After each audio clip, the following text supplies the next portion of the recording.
Welcome to my YouTube channel Ramesh sir English वाले।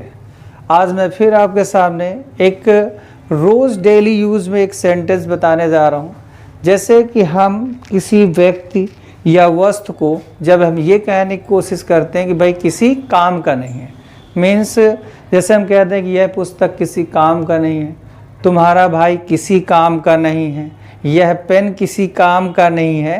तो मतलब जब हम किसी व्यक्ति या वस्तु को ये कहने की कोशिश करते हैं कि भाई ये किसी काम का नहीं है, तो ऐसे सेंटेंस को हम इंग्लिश में बहुत बढ़िया ढंग से कैसे बोल सकते हैं कि अच्छा लगे, तो इसी के बारे में मैं ये वीडियो लेके आया हूँ। आज हम बात कर रहे हैं कि जब हम किसी काम को कहने वाले, मतलब किसी व्यक्ति वस्तु किसी को भी हम कहते हैं किसी काम का नहीं। जैसे किसी काम का नहीं का एक फ्रेज याद कर लीजिए, गुड फॉर नथिंग। मतलब ये जो वर्ड आएगा किसी काम का नहीं है, इसके लिए आपको क्या यूज करना, गुड फॉर नथिंग। अब यूज कर दीजिएगा। तो स्ट्रक्चर के माध्यम से आइए समझते हैं कैसे। तो कहता है सबसे पहले आपको सब्जेक्ट रखना है, सब्जेक्ट के अकॉर्डिंग आपको इज़ेमार रखना है और उसके तुरंत बाद किसी काम का नहीं के लिए लगाना है गुड फॉर नथिंग। अब आप सभी लोग स्टूडेंट जानते होंगे कि सिंगुलर सब्जेक्ट के साथ आपका इज लगता है, प्लूरल सब्जेक्ट के साथ आर लगता है और आई के साथ एम लगता है। तो आइए एग्जाम्पल के माध्यम से सीखते हैं कि कैसे ऐसे सेंटेंस को बोला जाता है। तो देखिए पहला सेंटेंस आपका कह रहा है कि मेरा मित्र किसी काम का नहीं।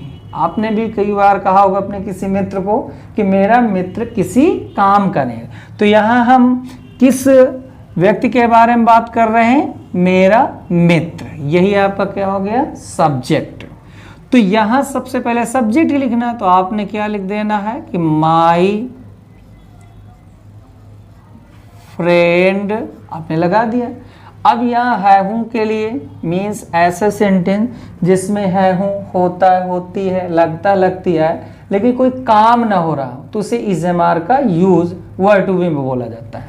तो यहाँ है आया। अब देखिए मेरा मित्र किसी काम का, इसमें कोई काम तो हो नहीं रहा, तो माई फ्रेंड सिंगुलर के साथ क्या लगाने वाले हम लोग, इज। अब इज के बाद आपके पास क्या बचा हुआ है कॉम्प्लीमेंट के रूप में, किसी काम का नहीं। तो किसी काम का नहीं का फ्रेज क्या रटाया गया आपको, गुड फॉर नथिंग।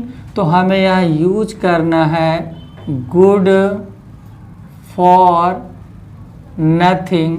इस प्रकार ये हमारा सेंटेंस बन के तैयार हुआ कि my friend is good for nothing. देखिए दूसरे सेंटेंस में क्या कह रहा है कि यह पुस्तक किसी काम की नहीं है। मान लीजिए आप कोई मार्केट से पुस्तक लाते हैं और अगर उसमें कोई कमी, कुछ मटेरियल, कुछ मैटर सही ना हुआ, तो आपके दोस्त या आपने कई बार कहा होगा कि यह पुस्तक किसी काम की नहीं है। तो इस सिचुएशन में, इस सेंटेंस में अगर हम बात करें तो हम किस वस्तु के बारे में बात करें, किसी काम की नहीं है, तो हम बात कर रहे हैं वस्तु यह है पुस्तक की, तो ये सब्जेक्ट हो जाएगा। तो यह पुस्तक की सबसे पहले मीनिंग क्या हो जाएगी स्टूडेंट, आपका हो जाएगा दिस, हो जाएगा बुक, दिस बुक। अब दिस बुक के साथ है के लिए क्या लगाएंगे भाई, सिंगुलर सब्जेक्ट। तो सिंगुलर सब्जेक्ट में हमको प्रयोग करना है इज, और हमारा जो कॉम्प्लीमेंट बचता है तो उसको हम क्या, किसी काम का नहीं। तो किसी काम का नहीं की मीनिंग हम बार बार बताने की कोशिश कर रहे हैं, गुड फॉर नथिंग। तो यहाँ हम यूज करेंगे गुड फॉर नथिंग। तो ये बन के सेंटेंस तैयार हुआ कि this book is good for nothing. Next sentence क्या कह रहा है स्टूडेंट, ये फल किसी काम के नहीं है। मान लीजिए आप मार्केट से कोई फल लाते हैं, फल में थोड़ा सा खराब फल आ गए, तो आपके पापा जी क्या कहते हैं, डैड क्या कहते हैं तुरंत कि बेटा ये फल किसी काम के नहीं है। तो ऐसे सेंटेंस को इंग्लिश में कैसे बोलेंगे, तो सबसे पहले किस वस्तु के बारे में बताया जा रहा है कि किसी काम के नहीं है, तो वो वस्तु है हमारी ये फल। ये फल हमारे बन गया। तो यहाँ बात करें ये फल की, तो ये की मीनिंग हमने लगा दिया these fruits, these fruits.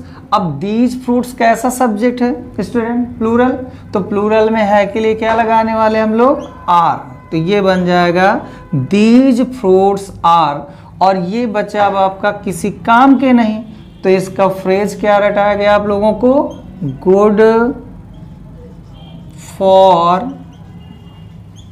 Nothing. ये आपका बन के तैयार हो गया, these fruits are good for nothing. Next sentence क्या कह रहा है स्टूडेंट कि यह हेलमेट किसी काम का नहीं। आप गाड़ी चलाते हैं, आप हेलमेट ले आते हैं सस्ता, तो पापा क्या कहते हैं आपसे हमेशा कि बेटा यह हेलमेट किसी काम का नहीं है। तो इसी को इंग्लिश में कैसे बोलना है, तो यहाँ किस वस्तु के बारे में बात चल रही, किसी काम का नहीं है, यह हेलमेट। तो यह हेलमेट की क्या हो जाएगी, दिस हेलमेट। तो दिस हेलमेट आपका क्या है, सिंगुलर सब्जेक्ट, तो है के लिए सिंगुलर सब्जेक्ट के साथ इज, और कॉम्प्लीमेंट के रूप में क्या आ गया आपके पास, किसी काम का नहीं, और इसका फ्रेज क्या होता है, गुड फॉर नथिंग। ये बन गया आपका, this helmet is good for nothing. Next sentence क्या कह रहा है स्टूडेंट कि वह ब्रश किसी काम का नहीं है। तो यहाँ हम किस वस्तु के बारे में बात कर रहे हैं, वह है ब्रश, सब्जेक्ट हो गया। तो यहाँ वह के लिए हम लगाने वाले हैं दैट ब्रश, दैट ब्रश। और दैट ब्रश कैसा सब्जेक्ट होता है स्टूडेंट, सिंगुलर, तो सिंगुलर सब्जेक्ट के साथ क्या यूज करने वाले हैं, इज। और फिर से वही कॉम्प्लीमेंट बचा, किसी काम का नहीं, जिसका फ्रेज अब तक आपको रट गया होगा, गुड फॉर नथिंग।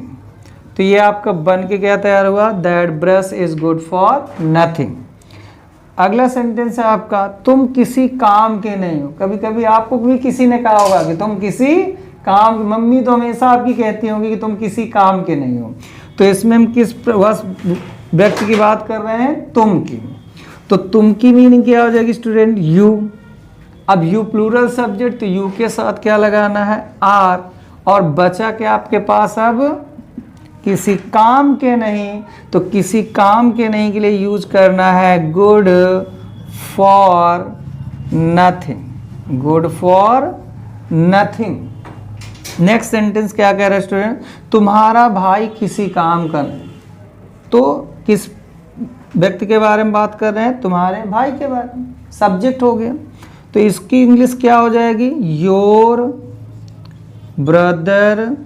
और योर ब्रदर कैसा सब्जेक्ट होता है, सिंगुलर, तो सिंगुलर सब्जेक्ट के लिए है कि मीनिंग क्या हो जाएगी, इज। और किसी काम का नहीं के लिए कौन सा फ्रेज रट गया होगा आपको, गुड फॉर नथिंग। तो इस प्रकार देखिए हमने क्या पढ़ा कि मेरा मित्र किसी काम का नहीं, तो हमने बनाया my friend is good for nothing. यह पुस्तक किसी काम की नहीं है, तो हमने बनाया this book is good for nothing. ये फल किसी काम के नहीं हैं, तो these fruits are good for nothing. यह हेलमेट किसी काम का नहीं है, तो this helmet is good for nothing. वह ब्रश किसी काम का नहीं है, that brush is good for nothing. तुम किसी काम के नहीं हो, you are good for nothing. तुम्हारा भाई किसी काम का नहीं है, your brother is good for nothing. तो स्टूडेंट आज के बाद जब भी आपको किसी वस्तु या व्यक्ति को बोलना है कि तुम किसी काम के नहीं हो, तो आप इस स्ट्रक्चर के माध्यम से बहुत शानदार तरीके से उसको इंग्लिश में आप बोल सकते हैं। ऐसे वीडियो देखने के लिए, ऐसे सेंटेंस सीखने के लिए चैनल को सब्सक्राइब करें, वीडियो को लाइक करें। Thank you.